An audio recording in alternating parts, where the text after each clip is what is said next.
Almost हम church जाने वाले हैं अभी। ये देखो रेडी हो चुके हैं। ये भी देखो, ये भी रेडी है। ये देखिए, ये लड़की भी रेडी है। देखिए चल रहे हैं हम लोग चर्च में, आज प्रेयर करेंगे, है ना। चलो चलते हैं। अब वहाँ का जो भी होगा वो मैं दिखाऊंगा आप लोगों को। चलो तब तक bye, good morning. Good morning कर दो लोगों को, गुड मॉर्निंग। आज है ईस्टर डे, है ना। आज क्या है? ईस्टर डे, है ना। ईस्टर डे है आज। जा रहे हैं चर्च होके आते हैं। अब हम रेडी हो चुके हैं बिल्कुल, अब निकलने वाले हैं 2 मिनट में। चलते भैया, चलो तब तक ओके बाय।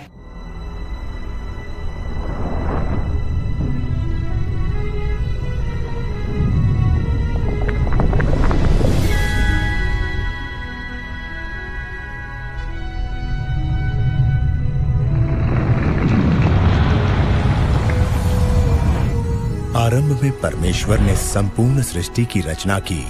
उन्होंने आकाश, पृथ्वी और उसमें जो कुछ है उसे रचा। जब हम देखते हैं कि परमेश्वर ने क्या क्या रचा है तो हम आश्चर्यचकित रह जाते हैं। जो कुछ परमेश्वर ने रचा वो सब अच्छा था। हर वस्तु उनकी महानता, भलाई और सामर्थ्य को प्रकट करती है।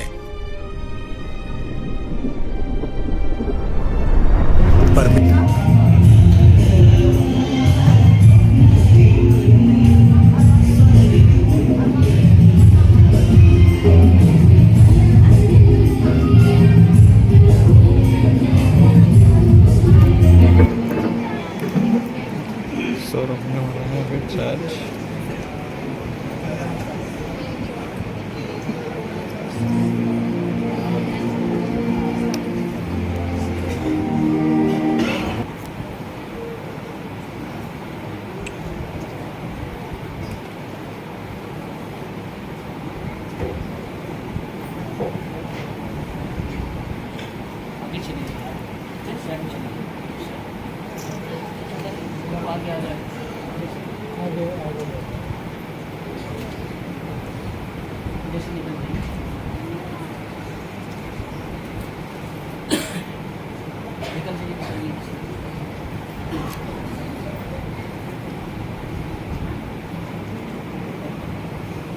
भजन नंबर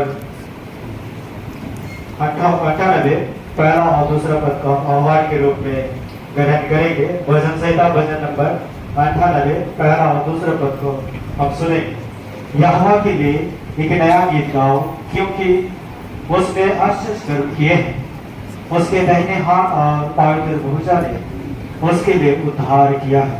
यहोवा ने अपना किया हुआ उद्धार प्रकाशित किया। उसने अन्य जातियों के दृष्टि में अपना धर्म प्रकट किया है। यहाँ तक आमीन।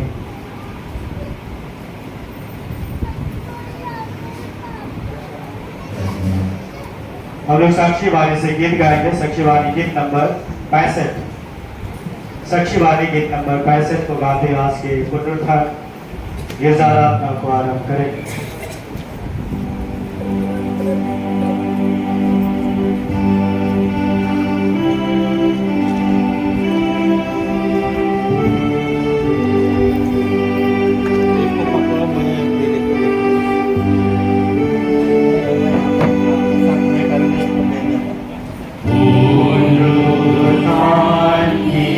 So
हमारा एक परमेश्वर पिता पुत्र और पवित्र आत्मा के नाम से आमीन। हमारी सहायता ईश्वर के नाम से जिसने स्वर्ग और पृथ्वी को सृजा।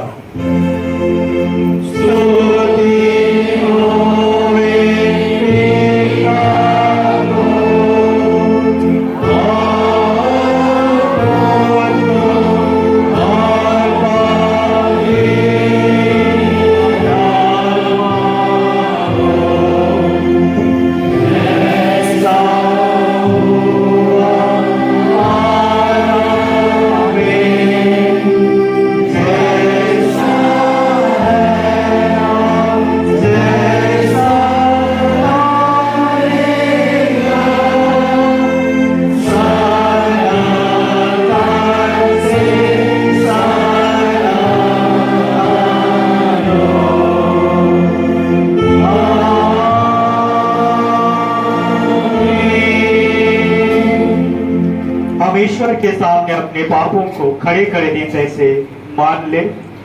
ईश्वर दयालु पिता, हम दिन तरह से अपने साफ अपराधों को तेरे सम्मुख मान लेते हैं। तो अपने प्रिय पुत्र हमारे प्रभु यीशु ख्रिस्त के कारण हम पर दृष्टि कर और हमारे सब पापों को क्षमा कर। आमीन।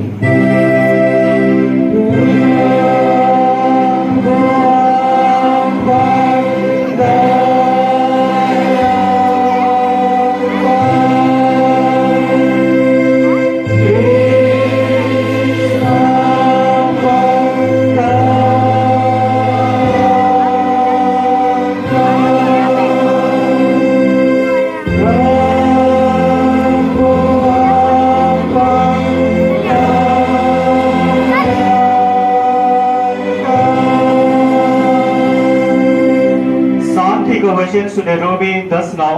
यदि तू अपने मुंह से प्रभु यीशु को मान ले और अपने मान से विश्वास करे कि ईश्वर ने उसको मृतकों में से जी उठाया है तो तू निश्चय त्राण पाएगा। आमीन।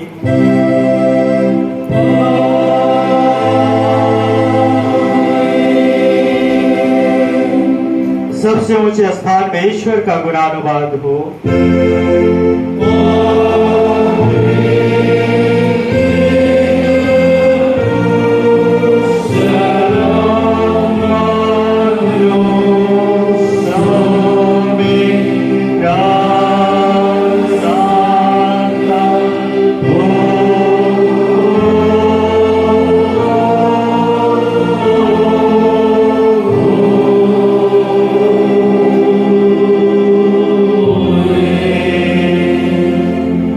तुम्हारे संग हो।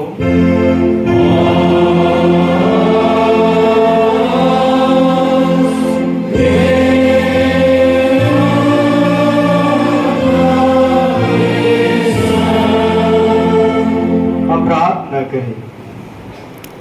परमेश्वर, तूने अपने पुत्र की मृत्यु के द्वारा पाप और मृत्यु को नाश किया और उसके जी उठने के द्वारा निर्दोषता और अनंत जीवन फिर लाया है, जिससे हम शैतान के अधिकार से छूट करके तेरे राज्य में जिए। हम पर अनुग्रह कर कि तेरे ऐसे मुक्तिदायक कार्य पर भरोसा रखे और उसके लिए हर समय तेरी स्तुति और धन्यवाद करें। पवित्र चाल चलन में अंत लौटारे और उसे तेरे पुत्र यीशु ख्रिस्त अपने प्रभु द्वारा आनंद जीवन में प्रवेश करें। आमीन।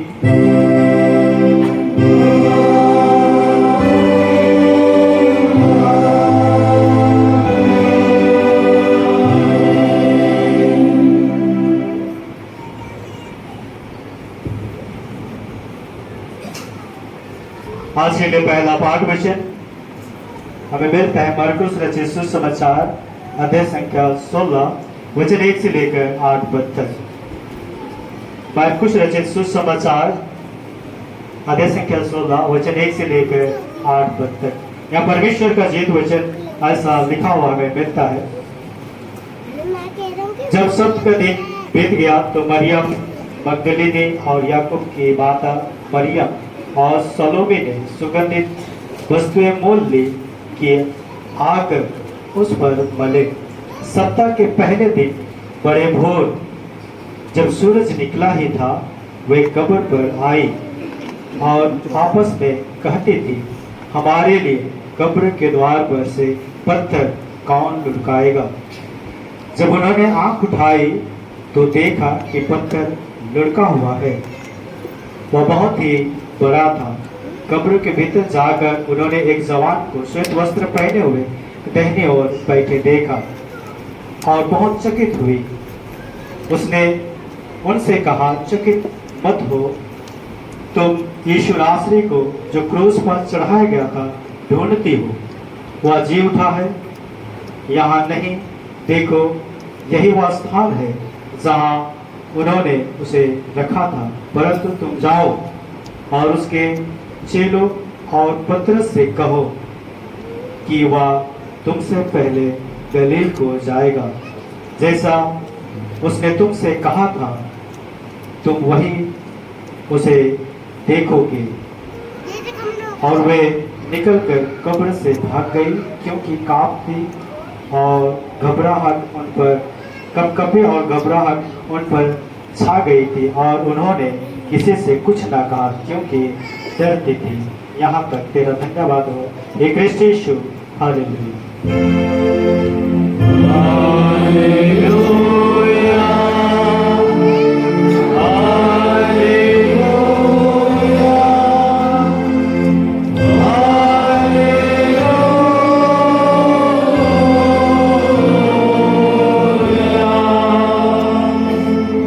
समझ के सारे कलिसिया एक संग पवित्र विश्वास दर्पण को उच्चारण करके यूं कहे, मैं विश्वास करता हूँ परमेश्वर पिता पर जो स्वर्ग और पृथ्वी का सर्वशक्तिमान सृजनहार है, और सैकड़ों के पुत्र अपने प्रभु यीशु ख्रिस्त जो मैदान मत से गर्भ में आया, हमारी मरियम से उत्पन्न हुआ, 5 साल उसके आगे से क्रूस पर चढ़ाया गया, मर गया, गाड़ा गया, पाताल में उतरा, तीसरे दिन चढ़ गया,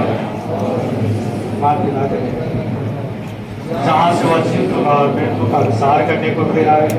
मैं विश्वास करता हूँ एक ही पाकिस्तान है कनिष्ठ और पापों की क्षमा, एक ही जीवन और आनंद जीवन। आमीन।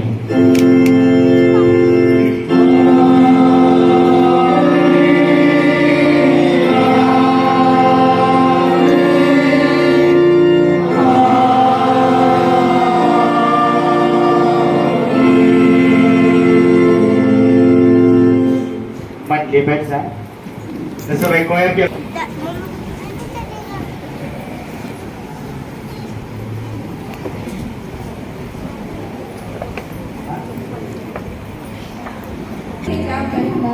आवा संगे संगे भाई मन, चलू संगे संगे पकड़ मिला। आप लोग सभी लोग खड़े हो जाएंगे इस गाना को गाने के लिए।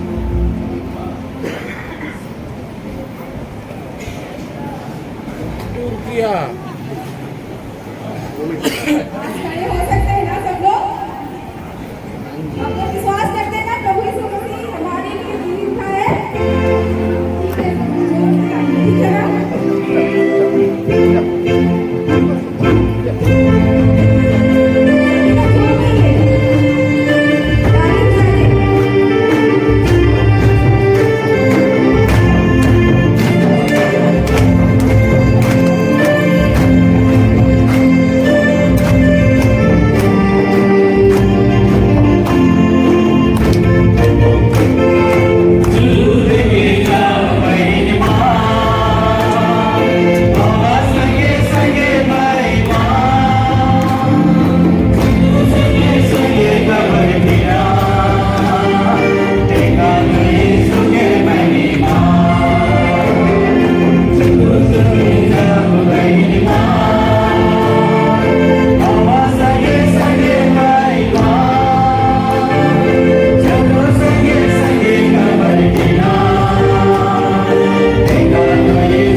खड़का लगी मेना भाईरो यसु सुजा चोचस इसे बलकस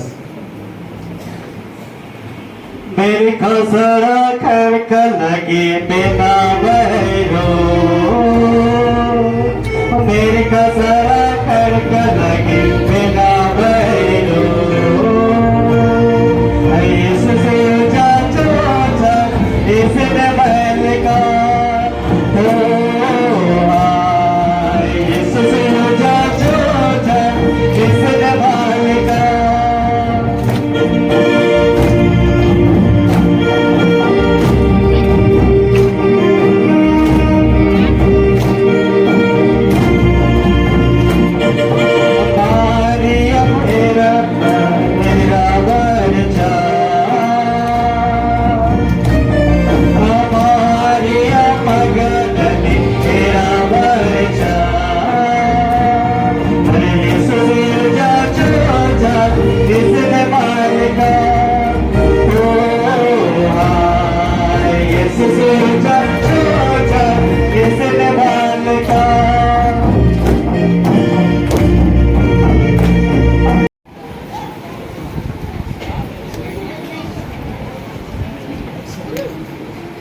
Gate number 64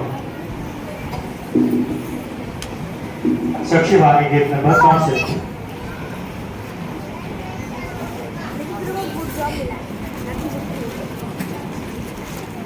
जय जय जय जय कृष्ण है आज महायो से लौटा है जो उसके राज के जाओ सो उसका जय जय करो जय जय जय जय जय जय जय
मंडली खड़ी हुए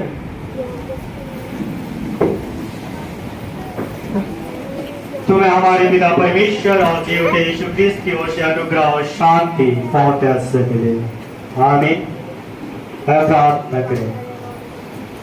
निश्चय तो मृतक में से जी उठा और पहला फल हुआ। जीवते खुदावन धन्यवाद करते हैं कि तूने साल भर की जीवन यात्रा में हमारे को संभाला और यह ईस्टर पर्व के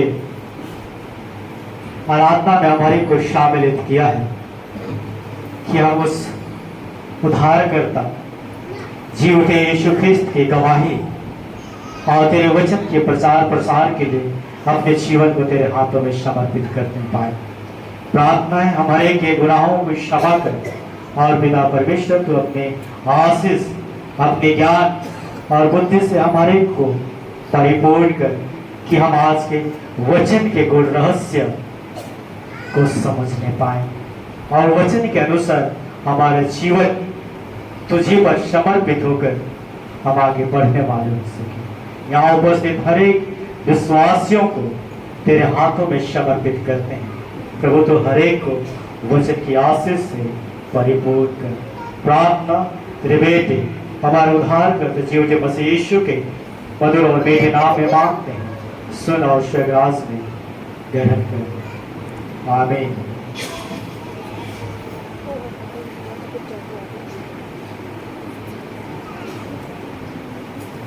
आज के लिए उपदेश पाठ वचन हमें मिलता है भजन संहिता की किताब भजन नंबर 118 वचन 14 से लेकर 24 पद तक। भजन संहिता भजन नंबर 118 वचन 14 से लेकर 24 तक। यहाँ परमेश्वर का जीवित वचन ऐसा लिखा हुआ हमें मिलता है। परमेश्वर मेरा बल और भजन का विषय है, वह मेरा उद्धार ठहरा है।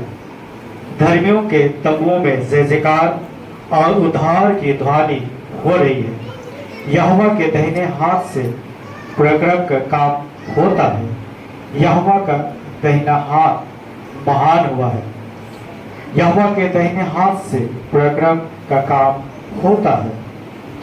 मैं ना मरूंगा वरन जीवित रहूंगा और परमेश्वर के कामों का वर्णन करता रहूंगा। परमेश्वर ने मेरी बड़ी ताड़ना तो की है, परंतु मुझे मृत्यु के वश में नहीं किया। मेरे लिए धर्म के द्वार खोलो, मैं उनसे प्रवेश करके यह का धन्यवाद करूंगा। यहोवा का द्वार यही है जिससे धर्मी प्रवेश करने पाएंगे। हे यहोवा, मैं तेरा धन्यवाद करूंगा क्योंकि तू ही ने मेरी सुन ली है और मेरा उद्धार ठहर गया है। राजमिस्त्रियों ने जिस पत्थर को निकम्मा ठहराया था वही कोने का सिरा हो गया। या तो यहोवा की ओर से हुआ है या हमारी दृष्टि में अद्भुत है। आज वह दिन है जो यहोवा ने बनाया है, हम इसमें मगन और आनंदित हो। यहाँ तक आगे सभी की बैठ जाए।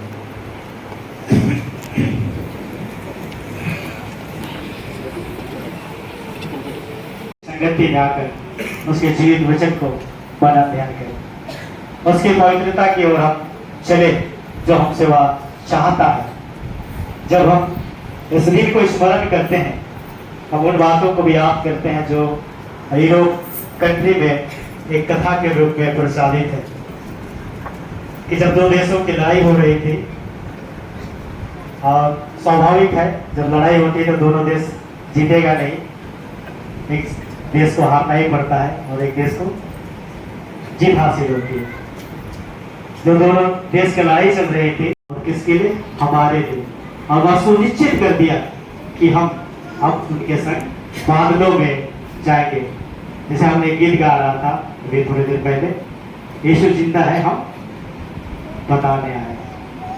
आज आप जितने भी आप बैठे हैं इसी वचन को सुनने के लिए आए और इसी दिन को याद करते आए कि यीशु जिंदा है, हम बताने, हम प्रचारने आए। गीत के माध्यम से या वचन के माध्यम से हम यही सुनने चाहते हैं आज के दिन कि यीशु हमारा मृतक में से जी उठा। शैतान, संसार और हर एक प्रकार के पाप को वह कुचल दिया, खत्म कर दिया और वह जी उठा है। इसलिए जब हम आनंद के दिन में आते हैं, ईश्वर के आशीष को भी याद करते हैं और या त्योहार को मनाते और सचमुच यीशु मृतक में से जी उठा या पहला फल हुआ। हम पहला कोरिन्थ 15 का 20 वचन में देखते हैं, वहाँ लिखता है कि यीशु मृतक में से जी उठा या पहला फल हुआ। जब हम इस दिन को देखते हैं, जैसे मैंने शुरू में ही कहा, आप पुनरुत्थान पर्व की ढेर सारी शुभकामना, हैप्पी ईस्टर। तो हम अंग्रेजी में इस दिन को ईस्टर संडे के नाम से जानते हैं, लेकिन जब जर्मनी में देखते हैं तो ओस्टर के नाम से जाना जाता है। लेकिन ग्रीक और लैटिन और ग्रीक में देखते हैं तो लेम्प्रा करके कहा गया, जिसका अर्थ ब्राइट डे, उज्ज्वला का दिन या आनंदमय दिन या चमकीला दिन के नाम से जानते हैं। लेकिन मेरे प्रियो, जब हम ईस्टर के फेस्टिवल को मनाते हैं तो हम सभी कलीसिया आज से बहुत साल पहले एक मत में नहीं थे कि ईस्टर संडे को ही मनाया जाए, ये मत नहीं था। पूर्वी देश के जो विश्वासी लोग थे और पश्चिमी देशों के जो विश्वासी थे, दोनों का अलग अलग विचार था। यहूदी परंपरा के अनुसार एक महीना होता था जिसको निसान माह का, यहूदी कैलेंडर के अनुसार निसान माह कहा जाता था, और उस निसान माह के 14वें तारीख को वे फसह का पर्व मनाते थे, और उसी दिन ये ईस्टर का भी त्योहार मनाया करते थे। लेकिन बाद में लोग खोजने लगे कि क्या क्या सही है क्या नहीं, और सभा हुई, और बीच में लोगों ने ये भी कहने का प्रयास किया कि जिस प्रकार से हम लोग क्रिसमस 25 दिसंबर को मनाते हैं, पूरा फिक्स है, संडे हो या मंडे, हम 25 को ही मनाते हैं, वैसे ही ईस्टर संडे को भी, मतलब ईस्टर डे, ईस्टर संडे में ईस्टर डे को भी एक तारीख हम फिक्स करते हैं। और एक सभा हुआ, निकाया का महासभा हुआ, जो सम्राट कॉन्स्टेंटाइन प्रथम जो समय राजा हुआ करता था, 325 ईस्वी की बात है, एक सभा बुलाई, सभी चर्च के लोग आए और डिस्कस किए, तो निष्कर्ष निकाला कि 21 मार्च के बाद जो पूर्णिमा होगा, और पूर्णिमा के बाद जो संडे होगा, उस संडे को हम ईस्टर संडे बनाएंगे। उसी के आगे हम गुड फ्राइडे, भसम बुधवार को तय किया गया। तो मेरे प्रियो, 21 मार्च के बाद जो पूर्णिमा होता है, उस पूर्णिमा के बाद जो संडे होता है, उस दिन, उस संडे को ही पास्का या ईस्टर या पुनरुत्थान का पर्व मनाया जाता है।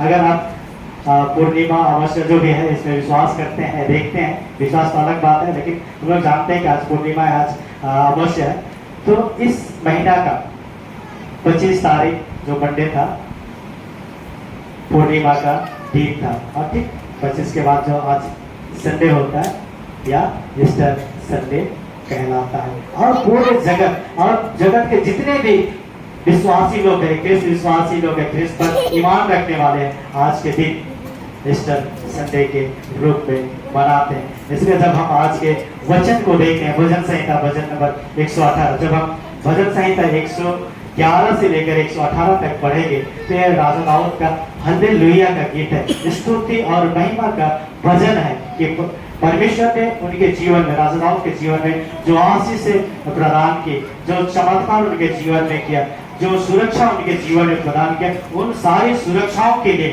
राजा दाऊद सिर्फ परमेश्वर को ही धन्यवाद करता है और उसकी स्तुति और महिमा के गीतों को गाता है। इसलिए जब हम भजन संहिता भजन नंबर 118 जो आज के उपदेशवान वचन है, हम यहाँ देखने पाते हैं कि राजा दाऊद द्वारा लिखित किताब या लिखित भजन या गायक दल की अगुवाई में यह भजन गाया जाता है, और स्तुति का भजन है, और यह भजन परमेश्वर के दिल और अटल प्रेम को दिखाता है, परमेश्वर का अटल और दिल प्रेम को दिखाता है, जो राजा दाऊद के जीवन में किया, और ना केवल राजा दाऊद के जीवन में, आज हमारे साथ भी वह प्रेम को प्रकट किया। जब हम यूहन्ना रचित सुसमाचार 3 उसका 16वें वचन को पढ़ते हैं, तो वहाँ साफ साफ लिखा कि परमेश्वर ने जगत से ऐसा प्रेम किया कि उसने अपना इकलौता पुत्र दे दिया, कि जो कुछ पर विश्वास करे वह नाश ना वरन अनंत जीवन को प्राप्त करे।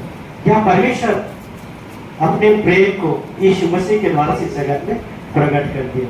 और राजा दाऊद के जीवन को देखते हैं, तो राजा दाऊद एक चरवाहा के रूप में हम बाइबल में पाते हैं, लेकिन वह घर से निकाला जाता है, बेच दिया जाता है, और एक दिन फिलिस्तीन का मंत्री बनता है, प्रधानमंत्री बनता है।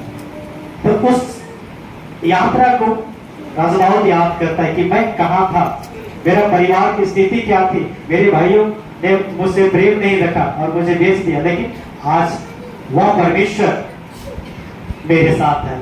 आप गोलियत के बारे में जानते होंगे कि राजा दाऊद गोलियत को हराया। उस विकट परिस्थिति में, वह लड़ाई के सिचुएशन में था, संकट उनके जीवन में थी, लेकिन परमेश्वर उन्हें नहीं छोड़ा। परमेश्वर अपने प्रेम को राजा दाऊद के जीवन में प्रकट किया। इसलिए राजा दाऊद यहाँ आह्वान करता है कि मैं उसके लिए, उस सुरक्षा के लिए, उस परिस्थिति के लिए परमेश्वर को धन्यवाद करूं। मेरे प्रियो, आज हमारे जीवन को भी जब हम देखेंगे, हम अपने अपने जीवन को देखें, तो निश्चय कुछ न कुछ आपके जीवन में समस्या होगी, परेशानी होगी, दुख होगी, तकलीफ होगी, लेकिन हम इस दुख को न बताते हैं, न परमेश्वर के निकट लाते हैं। आज के सुसमाचार वचन जो हमने यूहन्ना रचित सुसमाचार 16 से 8 तक पढ़ा, उसका तीसरे वचन को आप पढ़िएगा तो वहां साफ साफ लिखता है, जब मरियम मगदलीनी यीशु के कब्र पर इत्र लेकर आई तो पहले से यीशु के कब्र में बड़ा सा पत्थर बंद किया गया था, सील मुहर लगाया गया था। वे बातें करते आ रहे हैं कि हम तो इत्र लेके यीशु को मरने के लिए तो निकल गए, लेकिन वह जो बड़ा पत्थर रखा गया है उसको कौन हटाए। देखिए उनके जीवन में एक समस्या थी, एक परिस्थिति थी कि हम एक नारी होके उस बड़ा सा पत्थर को जो रोमी साम्राज्य ने मुहर लगाकर बंद कर दिया कैसे हटाए। लेकिन परमेश्वर की योजना कि वह पत्थर लुढ़काया हुआ था, वह पत्थर साइड किया हुआ था और यीशु मृतक में से जी उठा था। और जब कब्र को झांकते हैं, देखते हैं, वह एक श्वेत वस्त्र पहने हुए स्वर्गदूत उन्हें मिलता है। देखकर चकित होते हैं, घबराते हैं, डरते हैं, लेकिन वह स्वर्गदूत उन्हें कहता है, मत डर, क्योंकि तुम जिसे ढूंढने आई हो वह तो मृतक में से जी उठा। और वही सुसमाचार को लेकर जितने स्त्रियां थी, मरियम मगदली, सालोमी, वापस लौटते हैं, चेलों को बताते हैं। आज हमारे लिए क्या चुनौती है। आज हम इस ईस्टर को जो मनाते हैं तो हमारे लिए क्या गवाह होना चाहिए कि हम उसके परमेश्वर के उस महान पराक्रम के कम काम को स्मरण करके उसे धन्यवाद करें। आप सभी को, जितने भी आप बैठे होंगे मेरे प्रियो, हर एक के जीवन में परमेश्वर कुछ ना कुछ आश्चर्य किया होगा। हर एक के जीवन में परमेश्वर की आशीष अब तक बनी हुई होगी और मैं विश्वास करता हूँ कि आगे भी जब तक हम जीवित रहेंगे परमेश्वर की आशीष हमें मिलती रहेगी। और इस आशीषों के लिए, इस सुरक्षाओं के लिए, इन तकलीफों को जो हमारे जीवन में था दूर करने के लिए हम क्या करें? हम परमेश्वर का धन्यवाद करें, परमेश्वर का स्तुति करें। इसलिए यहाँ राजदाऊद भी कहता है कि हम परमेश्वर का धन्यवाद करें, कि परमेश्वर का धन्यवाद करें। आज पुनरुत्थान का दिन जो परमेश्वर ने अपने सामर्थ्य लेने हाथों में यीशु को मृतक में से जी उठाकर पराक्रम का अद्भुत काम किया है, परमेश्वर हमें भी इस मृत्यु के बंधन से छुटकारा दिलाने को, स्मरण कराने के लिए इस दिन के रूप में दिया है कि हम इस दिन में और मगन के साथ परमेश्वर की आराधना और स्तुति करके अपने जीवन में बढ़े। इसलिए आज के वचन का मुख्य बात है कि हम आनंदित और मगन, जिसे वचन में लिखा है भजन संहिता 118 उसका 24वें वचन में, कि आज वह दिन है जो यहोवा ने बनाया है, हम उसमें मगन और आनंदित। आज जितने भी यहाँ आए हैं सबों का चेहरा अच्छा दिख रहा है, खुशी का माहौल है। भले कोई उदास है, किसी को जल्दी जगना पड़ा होगा, चेहरा दिखे या ना दिखे, लेकिन हम आत्मिक आनंद से भरपूरी का जीवन को जीते हैं। इसलिए परमेश्वर की आराधना और महिमा के लिए यहाँ एकत्रित होते हैं। इसलिए परमेश्वर के जो वचन के अनुसार मैं दो बातों को रखने का प्रयास करूंगा कि आज हम इसलिए आनंदित और मगन है क्योंकि परमेश्वर का पराक्रम का काम आपके जीवन में पूरा हुआ है। परमेश्वर का पराक्रम काम आश्चर्य कर आपके जीवन में पूरा हुआ, जिसे हम राजदाऊद के जीवन में वचन के अनुसार देखते हैं कि उनके जीवन को परमेश्वर सुरक्षा प्रदान किया है।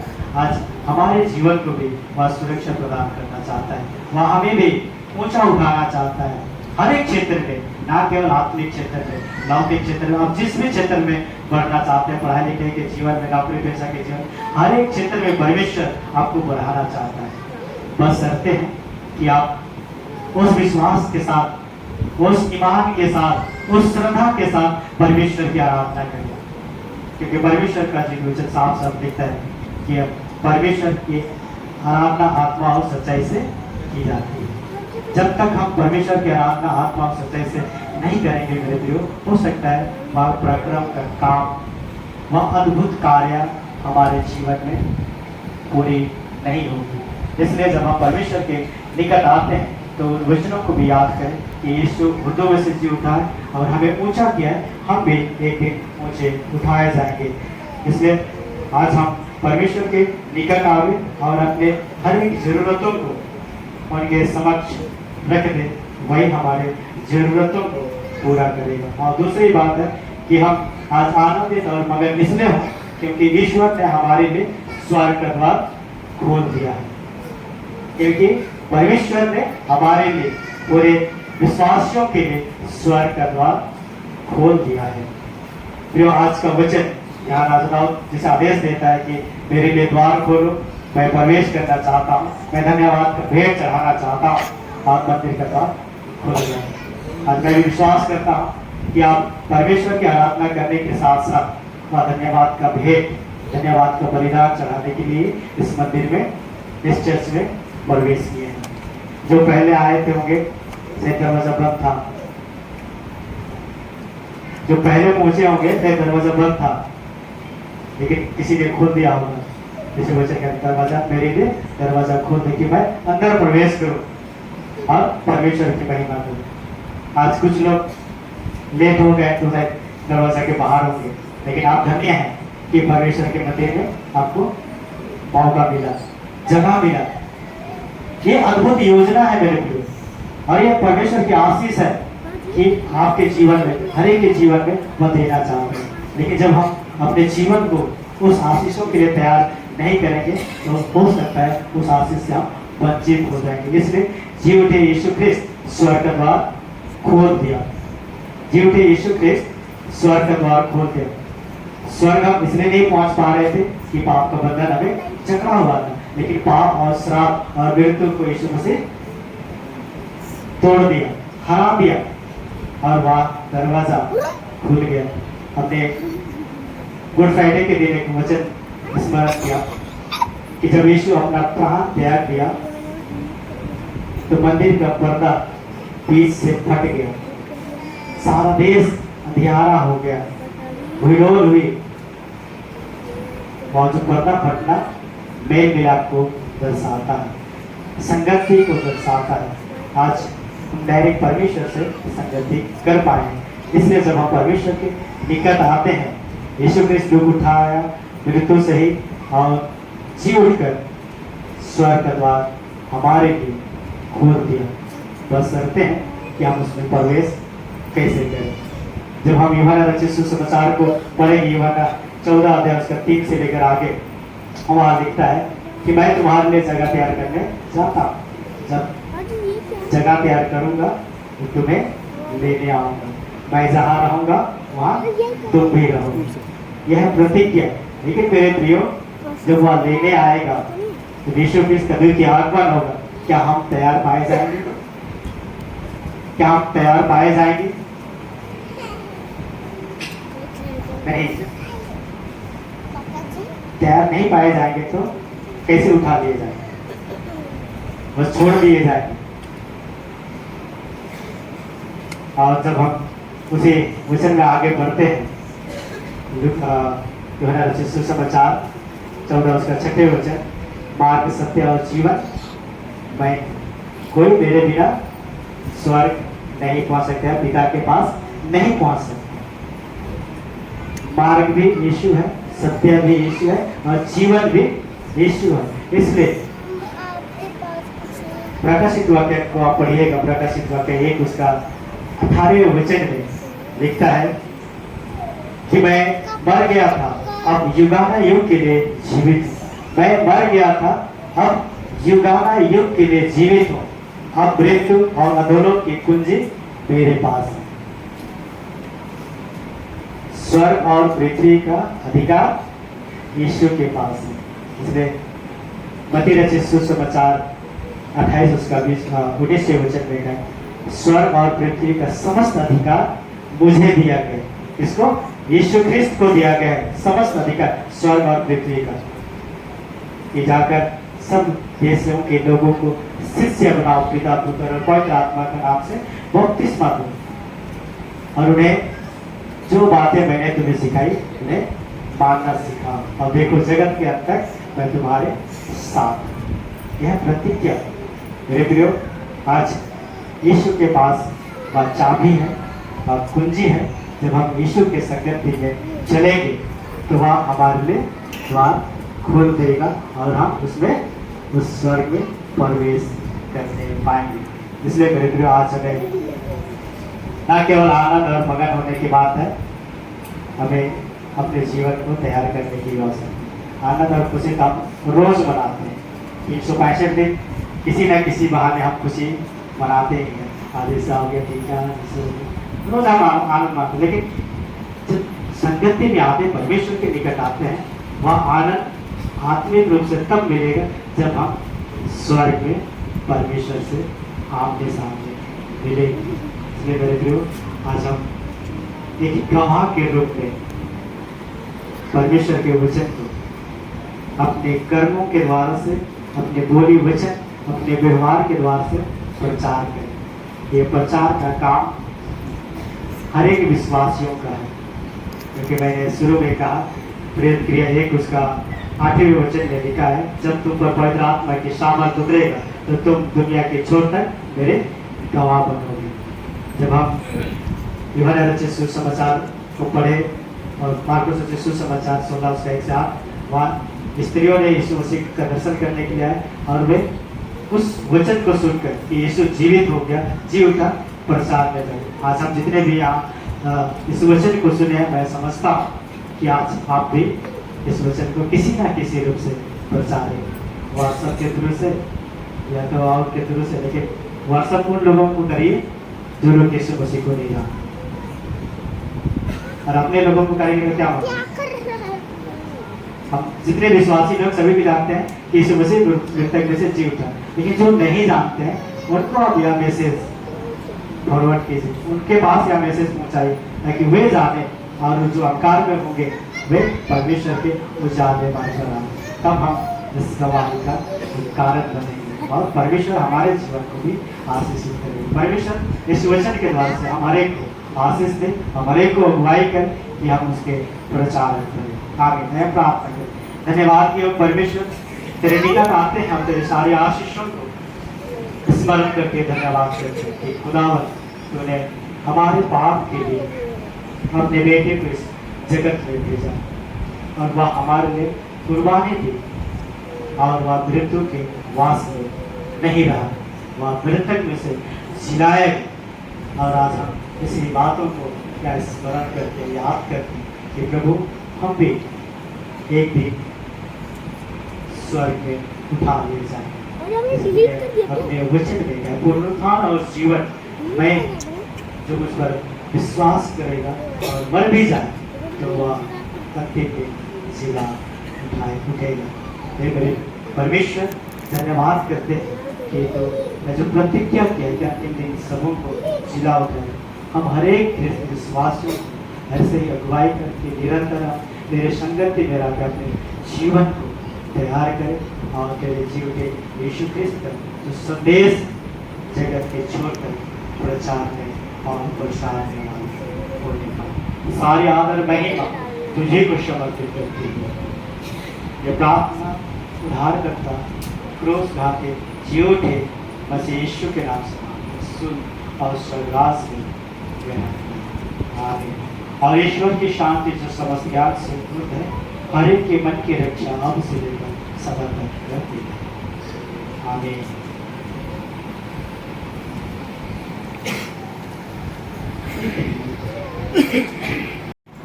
जो भी गीत गाना चाहते हैं उनके लिए समय दिया जाता है।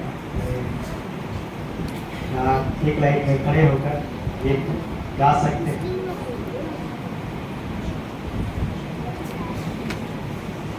आप लोग की तैयारी होते होते हम लोग कोई ऐसे रिक्वेस्ट करते हैं गीत सुन लेंगे, उसके बाद जो गीत गाना चाहते हैं एक साइड से आइए।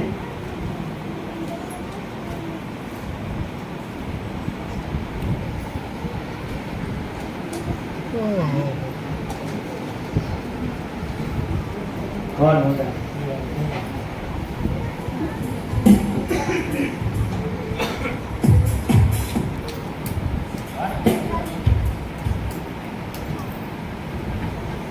एक गीत गाएंगे। गीत के बोल हैं आदि और अंत तू ही है, अल्फा और ओमेगा तू ही है।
बहुत बहुत धन्यवाद कि वो लोग इतना हिम्मत करके यहाँ पे सामने आए। मैं तो बहुत पीछे बैठी थी तो सोच रही थी कैसे आऊँ, हालांकि गाना तो मैं पहले से तैयार करके रखी हूँ। मेरा नाम मनीषा डुंगडुंग है और मैं बंगाल से हूँ। मैं यहीं इसी चर्च के हॉस्टल में ही रहती हूँ। तो दादा ने मेरे को, पादरी दादा ने मेरे को पहले ही बोला हुआ था कि गाना सीख के रखना, लेकिन इतना भीड़ देख के तो बाप रे।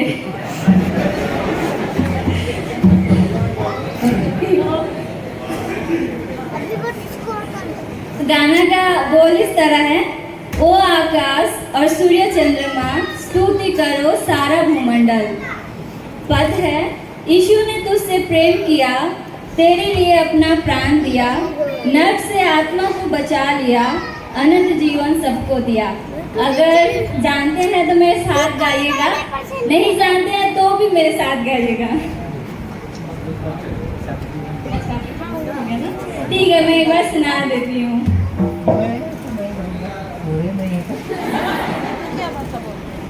ओ आकाश सूर्य चंद्रमा स्तुति करो सारा भूमंडल। ओ आकाश सूर्य चंद्रमा स्तुति करो सारा भूमंडल।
गाड़ी की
और राशि